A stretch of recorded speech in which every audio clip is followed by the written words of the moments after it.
लोगों के पेट में तो दर्द होगा ही। अब चीनी मिल जो है लगाने की बात हो गई है तो बहुत सारे लोगों का निगेटिव कमेंट आता है। अब कुछ लोगों का नियति ही खराब है तो उसको हम क्या कर सकते हैं। पेट का दर्द तो डॉक्टर ही इलाज कर सकते हैं। हम लोग तो जनसेवक है, जनता का सेवा करने के लिए आए। अब पेट में दर्द हो रहा है, अगर उनका इलाज डॉक्टर नहीं कर पा रहा तो हम लोग के पास भेज दीजिए, हम लोग उनका भी इलाज करेंगे। हमने तो पहले भी कहा है कि जिन लोगों ने वोट नहीं भी दिया है, मेरा दायित्व है कि उनके लिए भी काम करूं। मेरे लिए तो सब बराबर हैं, क्योंकि जनप्रतिनिधि तो सबके लिए होता है, वोट मिले या ना मिले, लेकिन जनप्रतिनिधि तो सबके लिए होता है और सबके लिए काम भी करना चाहिए। एक अच्छे जनप्रतिनिधि का यही लक्षण भी होता है। एक ही कर्तव्य है कि जहाँ की जनता ने मुझे आशीर्वाद दिया है, मैं उस पर अपना पूरा फोकस रखूँ। कौन मंत्री बना, कौन नहीं मंत्री बना, यह बहुत ज़्यादा मायने नहीं रखता है। और व्यक्तिगत रूप से मुझसे आप पूछ रहे हैं तो मैं व्यक्तिगत रूप से नहीं चाहता हूं कि मैं 1 साल तक जो है सो कम से कम मंत्री बनूं। हो सकता है 1 साल के बाद जो है कुछ ऐसी क्वेश्चन बने जहां मंत्री बनने कोई बहुत बड़ी चीज़ नहीं है, क्योंकि मेरी एक ही इच्छा है कि हम 1 साल तक पहले जनमानस के नर्व को पकड़ें, कहाँ कहाँ क्या समस्या है, क्योंकि मेरे लिए भी नया क्षेत्र है। मैं बहुत ईमानदारी के साथ कहना चाहता हूँ। तो जब तक हम क्षेत्र में मैक्सिमम टाइम नहीं देंगे, हमको समस्याएं नहीं पता चलेगा। अगर मंत्री बन जाते हैं तो स्वाभाविक है मेरे लिए बहाना यह भी हो सकता है कि पूरे राज्य का मुझे देखना पड़ रहा है, लेकिन अभी अगर विधायक के रूप में देखें तो मेरी पूरी जिम्मेदारी जो है अपने विधानसभा क्षेत्र के लिए है। तो मुख्यमंत्री श्री नीतीश कुमार जी को, लोकप्रिय उप मुख्यमंत्री श्री सम्राट चौधरी जी को और तमाम एनडीए के वरिष्ठ नेताओं को बहुत बहुत धन्यवाद देना चाहता हूँ। सारे मंत्रिपरिषद के सदस्य को धन्यवाद देना चाहता हूँ कि उन्होंने हम लोगों की बातों को सुना और चीनी मिल, लोहट चीनी मिल हो, चाहे रैयाम चीनी मिल हो, चाहे तमाम जो अन्य चीनी मिलें जो बंद पड़ी हुई है बिहार में, उसको जो है पुनः जीवित करने का जैसे निर्णय लिया। तो मैं मानता हूं कि सभी मधुबनी वासियों के लिए एक बहुत बड़ी जीत है और इस जीत में आप सभी लोगों का जो है स्नेह, आशीर्वाद जिस रूप में मुझे मिला वही मेरे लिए एक महत्वपूर्ण था कि मैं भी जो है अपने तरफ से जितना कर सकता था सरकार को कन्विंस करने की कोशिश की।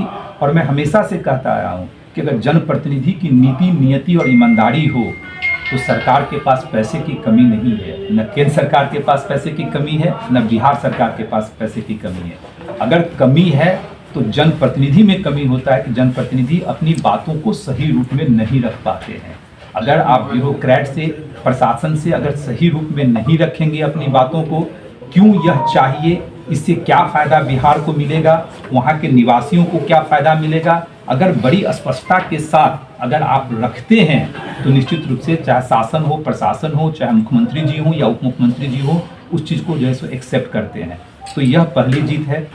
तमाम तरह के अन्य बातें जो मैंने की थी, खासकर जो 2-3 मुद्दे ऐसे हैं जो मेरी पहली प्राथमिकता में है। चीनी मिल की बात तो हो ही गई, उसकी शुरुआत डीपीआर वगैरह बनना स्टार्ट हो जाएगा, कैसे उसकी शुरुआत किया जाए, उसमें क्या क्या करना पड़ेगा, वो सरकार के माध्यम से लगातार हम लोग टच में हैं और जल्दी ही आप लोगों को उसमें भी अच्छी खबर देखने को मिलेगी। लेकिन उसके अलावा कुछ चीज़ें मेरी माइंड में प्राथमिकता के रूप में रही है कि मधुबनी शहर कैसे स्वच्छ, सुंदर और विकसित मधुबनी शहर हमको देखने को मिले, जिसमें पहली प्राथमिकता के रूप में मैंने जो अपने माइंड में रखा है वह है कि जो बस स्टैंड है उसका सौंदर्यीकरण कैसे हो। एक प्रदेश स्तर का स्टेडियम तो ऑलरेडी यहाँ है, लेकिन स्टेडियम को कैसे और अच्छे भव्य तरीके से उसको सुसज्जित किया जाए, स्टेडियम का जो है निर्माण हो। और जितनी भी जो बिहार सरकार की योजना है, जल जीवन हरियाली योजना के तहत मेयर साहब भी यहाँ बैठे हुए हैं, जितने भी तालाब हैं, तालाबों का सौंदर्यीकरण, क्योंकि बिहार सरकार की स्कीम है, आप लोग जानते हैं जल जीवन हरियाली योजना, उसके तहत सभी तालाबों के सौंदर्यीकरण के लिए बिहार सरकार की तरफ से पैसा दिया जाता है। तो ये 4-5 चीज़ें प्राथमिकता में हैं। चीनी मिल के अलावा और भी बहुत सारे इंडस्ट्री लगाने की बात जो है हम लगातार बिहार सरकार से कर रहे हैं। चिराग पासवान जी भी आए थे, उन्होंने भी आप लोग के समक्ष वादा किया था कि माधव जी को जिताइए। फूड प्रोसेसिंग सेक्टर में जितनी भी उद्योग की व्यवस्था होगी उनके मंत्रालय से भी हम लोग को सपोर्ट मिलेगा।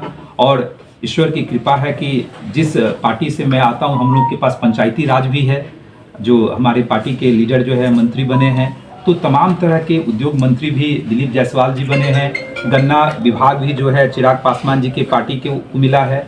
तो सभी लोग हम लोग मिल के काम करेंगे और मुझे पूर्ण विश्वास है कि जो मैं हमेशा से कहता आया हूँ कि 5 साल लंबा वक्त होता है, अगर नीति, नियति और ईमानदारी हो तो 2 से 3 साल में बहुत सारी समस्याओं का निदान जो है सो किया जा सकता है।